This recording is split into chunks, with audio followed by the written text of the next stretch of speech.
Hey guys, welcome back to the channel. We got some quick repairs going on here. Very simple, very easy. A few days ago, mother-in-law calls and said that her sink was stopped up and leaking. And of course, I don't know if you remember or not, but a while ago I replaced this collar right here and made that stop leaking. So anyway, she calls the guy on because by that time the home warranty had kicked in because you got to be here for 30 days before they'll come out and do anything. So it's well beyond that. Anyway, she calls the guy up. He comes out. He snakes the drain. There was a lot of stuff in there, and we're on the third floor, so who knows where the stuff came from. She hasn't been living here in a while, so obviously it was from the two lower apartments. Anyway, this right here was also leaking, and when you turn it on, it would leak. And you can see, obviously, I cleaned it up, but there's a lot of calcium and other mineral deposits and everything on these right here. So these tend to leak anyway. The guy tells her, oh, and it's leaking and it's dripping under here. She had a bowl to catch the water, and it was, gravity just makes water fall, right? So he tells her, oh, it's going to be $3.99 plus the cost of the new faucet to replace it. All right, now, in the essence of speed and everything on here and boredom, I've already taken this apart. Right, so there's a set screw in here, which I've taken out. It's an Allen key. It's very simple. Right, you just kind of wheel it off. Right, you gotta, first of all, you gotta turn off the water. I'll be a dumbass if I don't. So you turn off the water, and you come back up here. I turn them both off because they still talk to each other for some reason.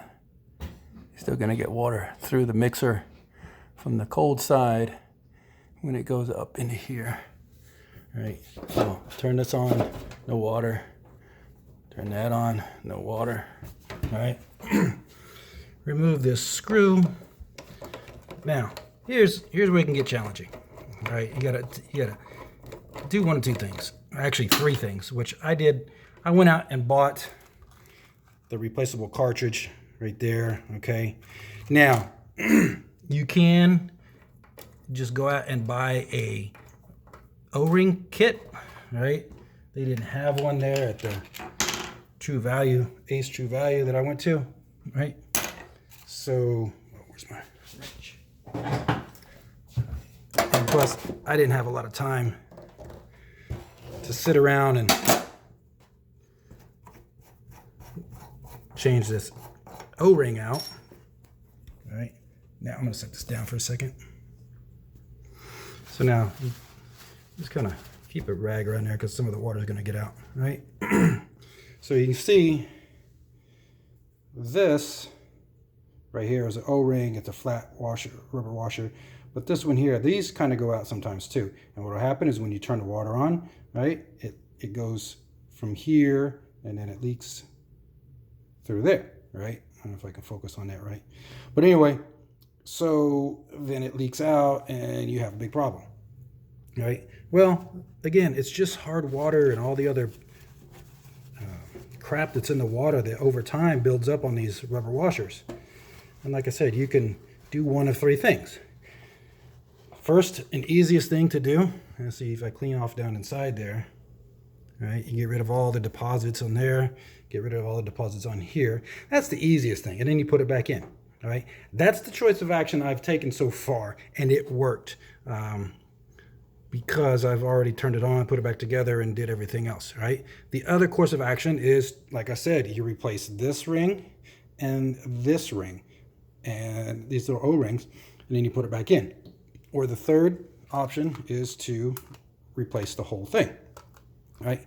If you don't need to, because sometimes what will happen is right inside here on the inside, that will clog up and get all kinds of nasty water, especially if you're in a place like Arizona that has really hard water, and just because it comes out of the river and everything, and then they treat it differently than they do here.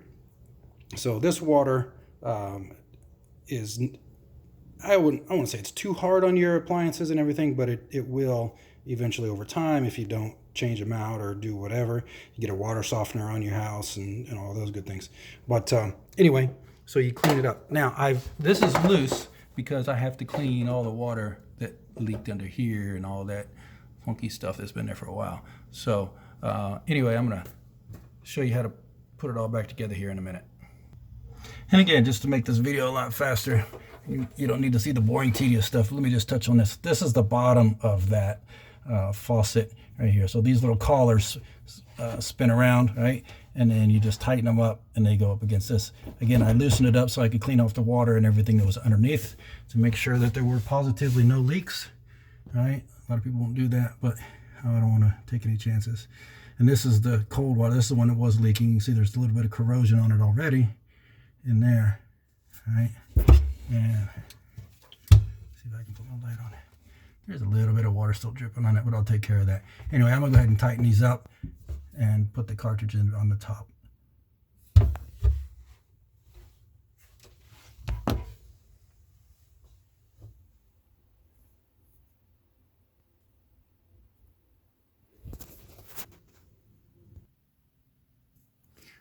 All right, and as we can see, this is tight. I don't know what happened to the electricity. It just went out here, but regardless, I'm working on the plumbing, so I don't need to worry about that. And maybe it's coming back on. I don't know. Oh, that's a refrigerator. Anyway, as you can see, this is hand tight with those little things under there. They're plastic, so if you pull them too tight. But I also think that whoever installed this originally, you can't tell from here, but it's on upside down. All right, this little thing does make a difference of how it goes, because there's a little lip, right? It's angled, and in this little lip, the way it is now, it's in, like, you know, the bottom of your kickboard on your panel. Just think about that. So it's in, and then it comes up, and then it comes out, and then it goes. So what happens is this is supposed to be almost touching the sink itself, and you can see there's a good 1/4 inch almost right there, 1/8 of an inch between this and this. I'm not going to take it apart and do it all over because that's more than I really have time to do right now. But see, I'm just going to put it back straight, make it nice and pretty, and then tighten it up a little more underneath. The lights came back on, but fire department showed up. Always something exciting going on in the big city, huh? Anyway, so clean that out, clean this off. That's all cleaned out inside. This is tightened up right there. You can't move it. You know, when you move this, it doesn't wiggle around. Now this is flexible right here because it's thin steel, but that's what. Now here's what you got to worry about when you're putting this in. Right, there's one way it can go where it's proper, and one way it goes where it's not. Right, so you can see there's a little notch or a little male part and then a female part right there. So it has to line up this way, but you also have to make sure that it's in the proper location so that when you put your handle on, all right, a little keyway right there. So when you put your handle on, you're turning it, right, and then it turns this way. Because you can have it rotated 180 out so that you're trying to turn it off and it's back here. And this would be the on position and so on and so forth. All right, so you put that on and, all right, then somewhere around here. All right, so you make sure that this little ring right here is on, okay? Then you put this on, spin it around, hand tight. After it's on hand tight, you don't have to make this very tight. Like, it doesn't have to be torqued on there it's not holding a lug nut on a tire or anything. So you just put it on relatively snug, right?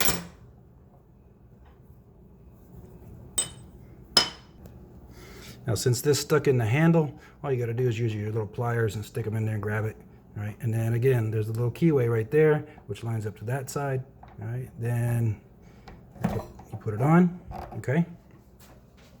And you go down here, turn on the water.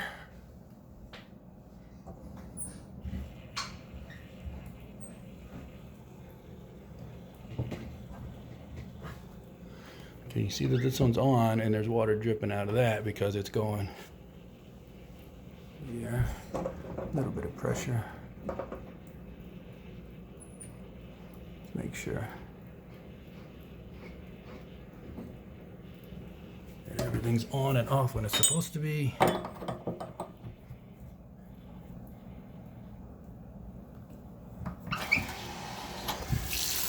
Hot water comes on, turns off. Cold water turns on, turns off. Here's a little drip because there's obviously going to be some water in there, but no drip. Oh, don't be making a liar out of me. So, but that's on there, like that. Again, I got to take this apart, put the screw in on that little red plastic piece, and then put the set screw in there. But you guys get it. So like I said, man, I mean, that's the difference between a plumber and what I call somebody that's just trying to scam me out of money, because it's a 10-minute ordeal, you know, without having to clean this off. Obviously, if you just take this off, put the new cartridge in, or even if you are going to go the extra step and put in a new O-ring set, I mean, that takes a little bit more time, but it's not that big of a deal. You don't have to charge somebody for something that doesn't need to be done. There was no reason for him to do that. You know, yeah, I understand that he was out here on a call for a drain that was clogged, but, you know, I mean, he could have charged her 20 bucks and said, here, let me do that for you really quickly.